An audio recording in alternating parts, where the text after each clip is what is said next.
Shalom teman-teman Gerakan Pemuda, apa kabarnya hari ini? Semoga semua selalu dalam keadaan sehat ya. Hari ini kita bertemu lagi secara virtual dalam ibadah online Gerakan Pemuda GPIB Immanuel DKI Jakarta. Kiranya penyertaan Tuhan selalu bersama dengan kita semua. Karena ada banyak cara Tuhan bagaimana Ia mengasihi kita setiap anak-anaknya. Karena kasih-Nya begitu besar, agung, dan mulia.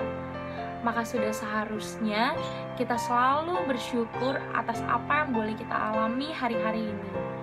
Teman-teman Gerakan Pemuda, mari kita menyambut ibadah kita dengan penuh sukacita dengan menyanyikan lagu dari Kidung Keesaan 527, Seindah Siang Disinari Terang.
Ibadah hari ini bertema berani tampil beda. Wah, tampil beda yang seperti apa ya teman-teman? Yang dimaksud dalam tema kali ini, tampil beda dalam melawan arus dunia atau tampil beda yang memang belum pernah kita lakukan. Mari kita mendengarkan firman-Nya, dan firman pada hari ini akan disampaikan oleh Vikaris Ayu Andereta. Teman-teman, untuk menyambut firman Tuhan, marilah kita menyanyikan lagu dari Kidung Jemaat 364, Berserah kepada Yesus.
Pemuda dan pemudi yang dikasihi oleh Yesus Kristus, sebelum kita membaca dan merenungkan firman Tuhan, mari kita satu dalam doa, kita berdoa.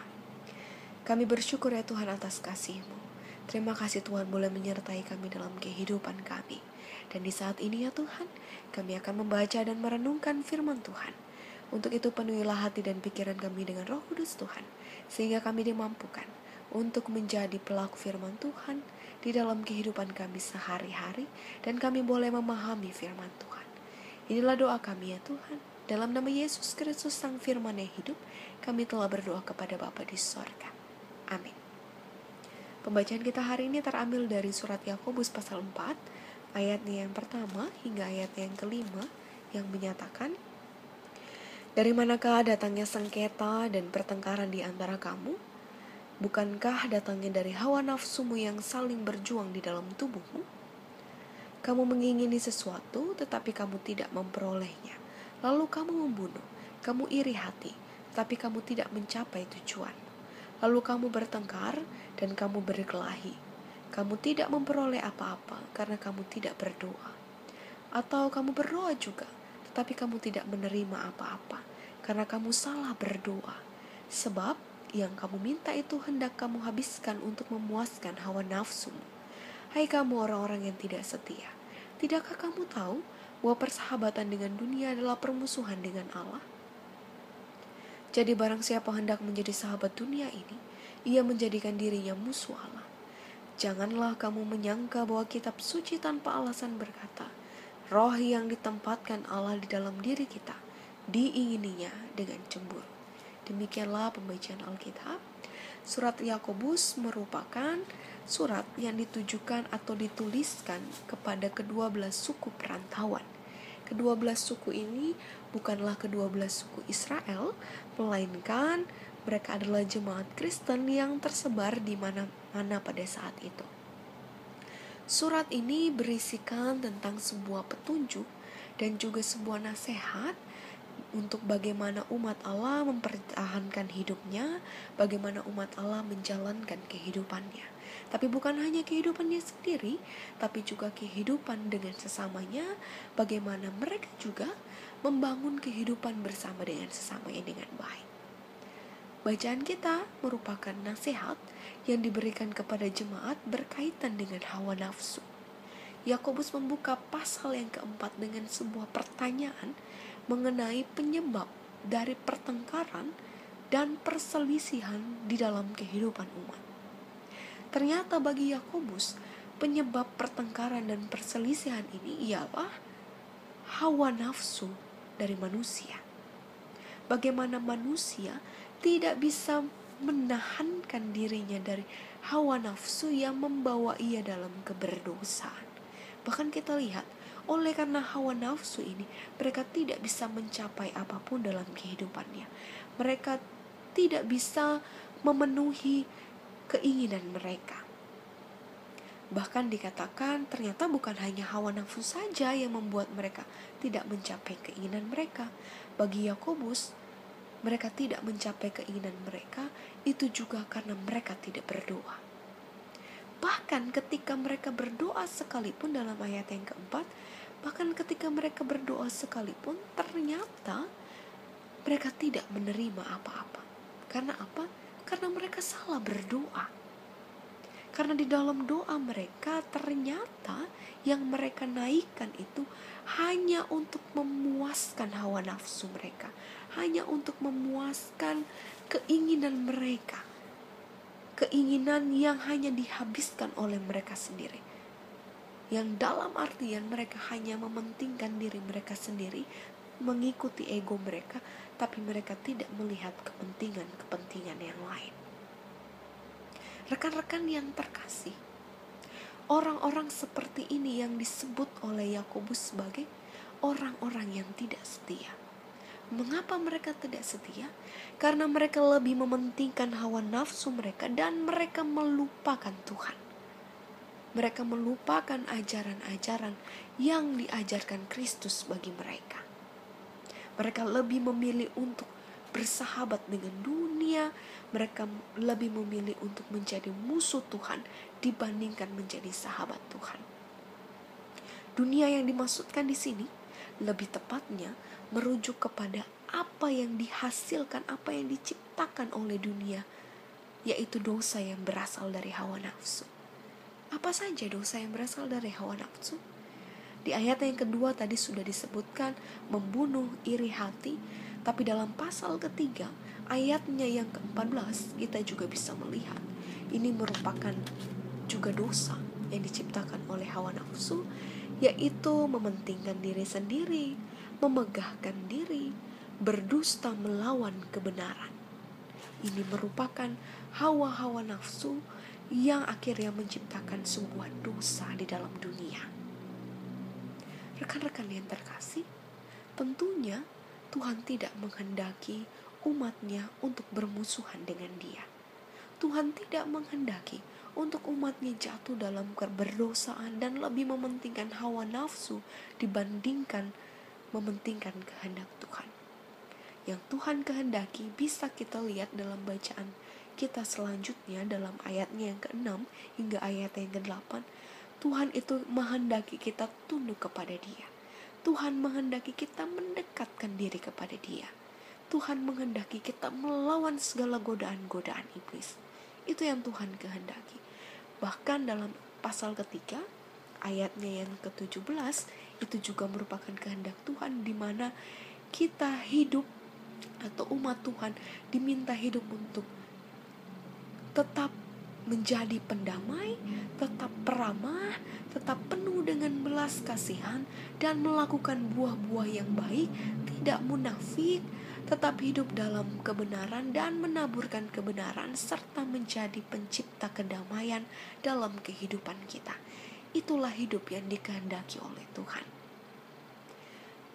Rekan-rekan yang terkasih, ketika kita hidup dengan bermusuhan dengan Allah, maka apa yang terjadi? Maka kita akan hidup jauh dari Tuhan. Kita tidak akan pernah merasakan berkat-berkat Tuhan. Kita tidak akan pernah merasakan bahwa Tuhan benar-benar memenuhi kebutuhan hidup kita. Kita tidak akan merasakan begitu banyak kasih karunia dan anugerah yang Tuhan berikan dalam kehidupan kita.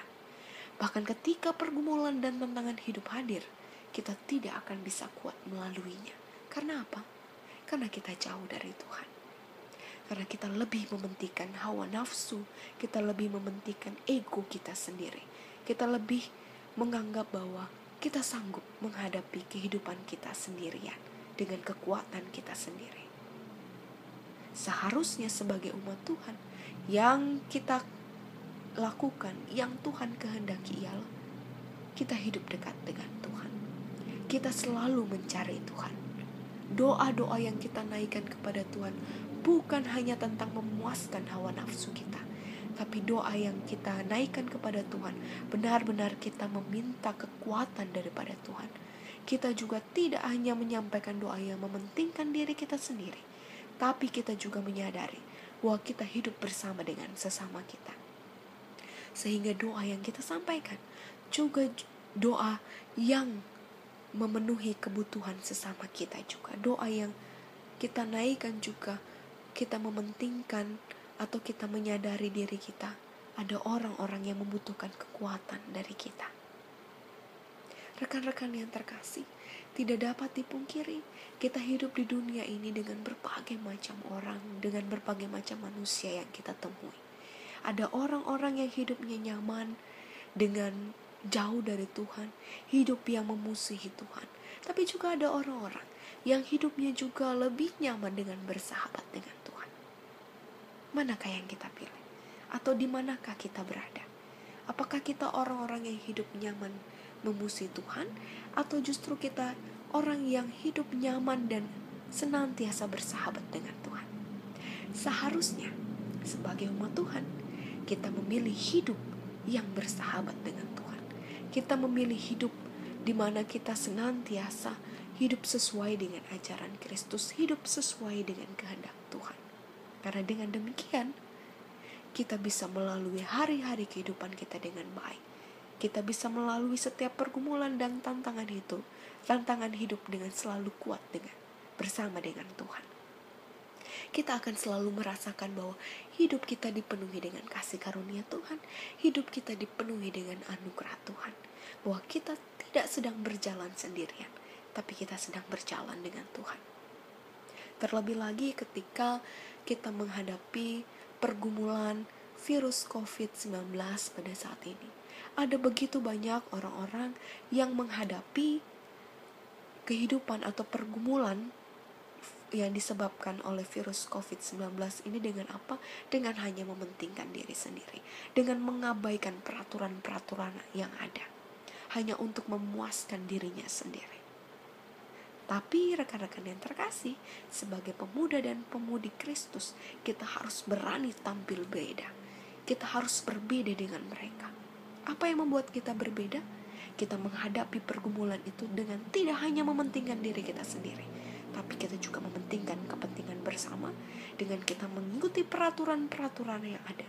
Kita mengurangi segala aktivitas di luar, sehingga kita bisa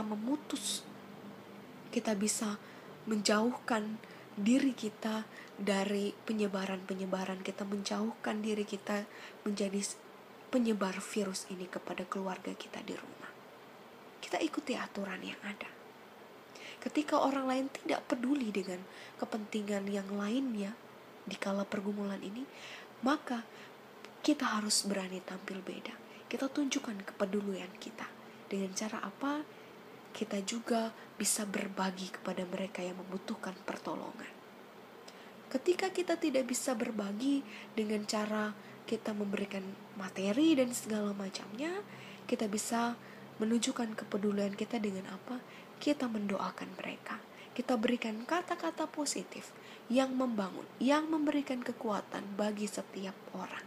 Baik orang yang sedang sakit, orang yang sedang berjuang untuk merawat mereka yang sakit, maupun kita memberikan kekuatan bagi keluarga kita, bagi orang-orang yang mungkin harus kehilangan pekerjaannya, bagi orang-orang yang mungkin jauh dari orang-orang yang mereka sayangi.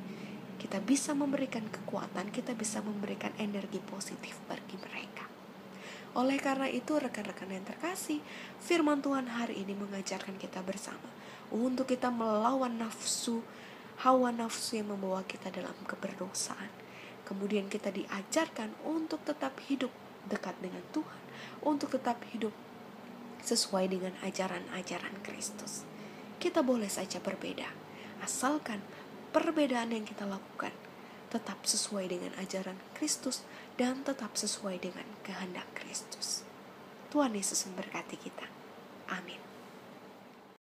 Berani tampil beda bukan berarti kita harus membenci dunia ini. Namun jauh dari itu, kita diutus untuk memancarkan kehidupan Kristus dalam setiap perbuatan dan perkataan kita. Pancarkanlah tentang kebenaran, kasih, dan damai-Nya yang menetap di dalam kehidupan kita. Kiranya firman Tuhan pada hari ini boleh menguatkan dan memberkati bagi setiap kita yang mendengarkan dan melakukannya. Marilah teman-teman Gerakan Pemuda, kita merespon firman Tuhan dengan menyanyikan lagu dari Kidung Jemaat 426, Kita Harus Membawa Berita.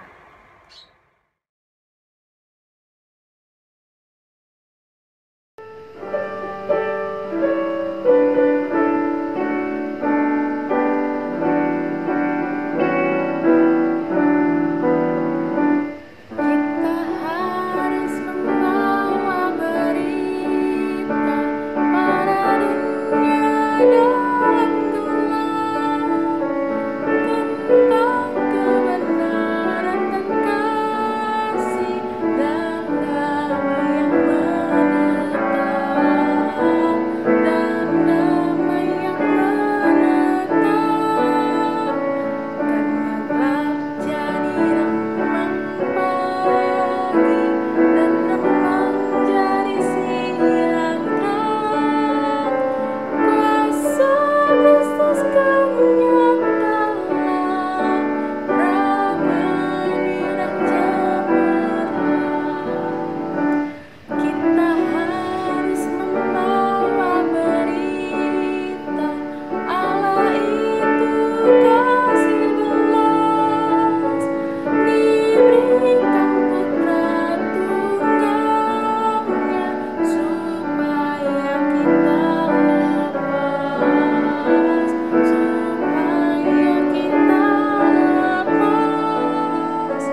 Rekan pemuda dan pemudi, mari kita satu dalam doa, kita berdoa. Ya Bapa dalam kerajaan sorga, Bapa yang kami sembah dalam nama Tuhan Yesus Kristus, kembali kami menghadap hadirat Tuhan yang Maha Kudus. Kami bersyukur ya Tuhan, atas firman Tuhan yang boleh kami baca dan renungkan bersama. Mampukan kami menjadi pemuda dan pemudi Kristen yang tidak hanya hidup dengan hawa nafsu kami, tapi kami hidup sesuai dengan ajaran Kristus. Kami hidup dekat dengan Tuhan, kami hidup menjadi sahabat Tuhan, bukan menjadi musuh Tuhan. Ya Tuhan Yesus, kami juga berdoa ya Tuhan, untuk kehidupan kami baik pribadi dan keluarga kami. Kiranya kasih penyertaan Tuhan serta berkat Tuhan senantiasa ada dalam kehidupan kami. Lindungilah kami selalu ya Tuhan, berikanlah kami pertolongan Tuhan, dikala kami hidup dalam pergumulan dan tantangan dalam hidup kami. Ya Tuhan Yesus Kristus, kami berdoa untuk keadaan dunia ini ya Tuhan, khususnya keadaan bangsa Indonesia kami. Kami yang bergumul oleh karena virus COVID-19 ini ya Tuhan. Ya Tuhan, kiranya Tuhan Yesus boleh melalukan pergumulan ini. Tuhan Yesus kiranya menunjukkan kasih Tuhan bagi kami, sehingga ya Tuhan pergumulan COVID-19 ini boleh segera berakhir ya Tuhan. Karena kami sudah rindu untuk berkumpul dengan saudara-saudara kami terkasih. Kami rindu untuk bersekutu kembali dalam gereja-Mu ya Tuhan. Ya Tuhan Yesus Kristus, kiranya pelangi kasih Tuhan boleh kami rasakan dalam kehidupan kami. Kuatkanlah kami selalu dengan kuasa kasih-Mu ya Tuhan, sehingga kami boleh melalui pergumulan ini dengan baik. Ya Tuhan Yesus, kami juga berdoa bagi setiap mereka yang sedang dirawat di rumah sakit maupun dirawat di rumah mereka masing-masing oleh karena kelemahan tubuh mereka. Biarlah Tuhan juga merawat mereka dengan kasih Tuhan. Tuhan memberikan bilur-bilur kasih Tuhan untuk menyembuhkan mereka dari segala penyakit mereka. Kami juga berdoa bagi dokter, perawat, tim medis, relawan, bahkan TNI Polri ya Tuhan.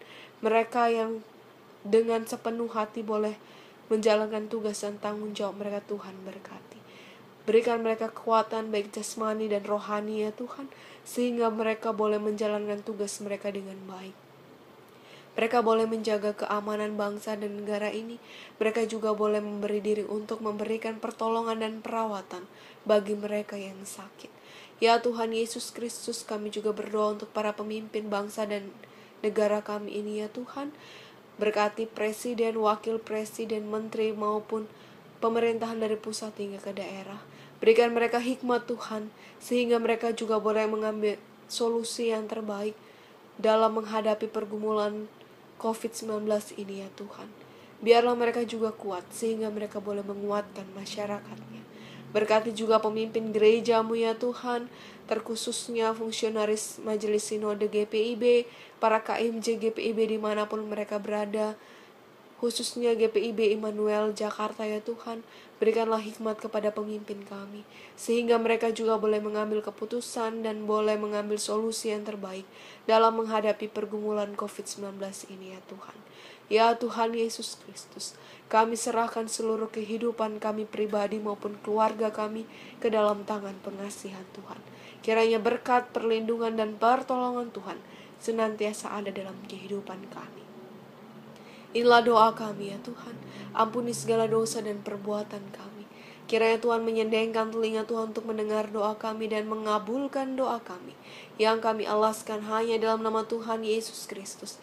Ya Allah Tuhan dan Juru Selamat kami hidup yang telah mengajarkan kami berdoa secara bersama-sama. Bapa kami dalam kerajaan sorga, dikuduskanlah namamu, datanglah kerajaan-Mu, jadilah kehendak-Mu di bumi seperti di sorga. Berikanlah kami pada hari ini makanan kami yang secukupnya, dan ampunilah kami akan kesalahan kami, seperti kami juga mengampuni orang yang bersalah kepada kami.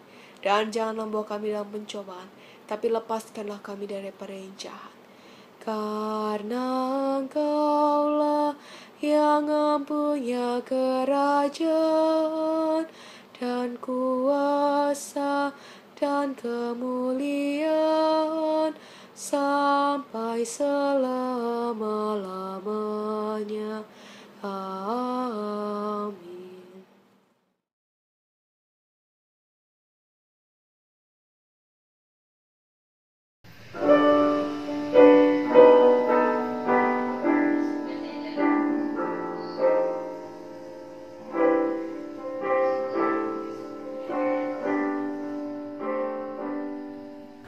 Sungguh indah kabar-Mu ya, hai percayalah.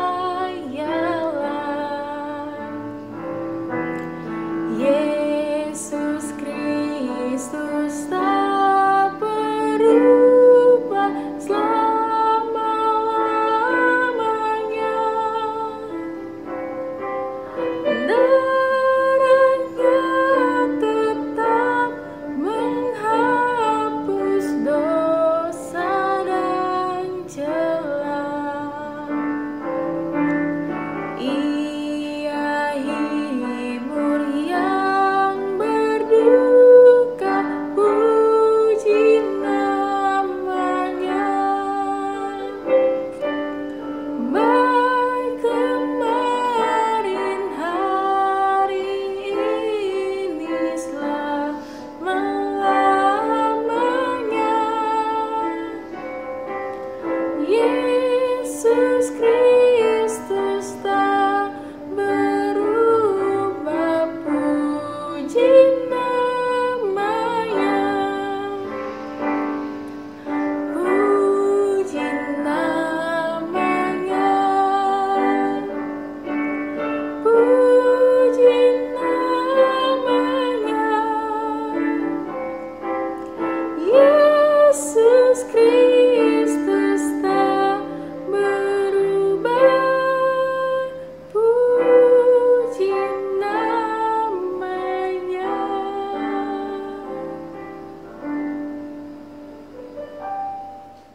Arahkanlah hati dan pikiran kita kepada Tuhan, serta terimalah berkat-Nya.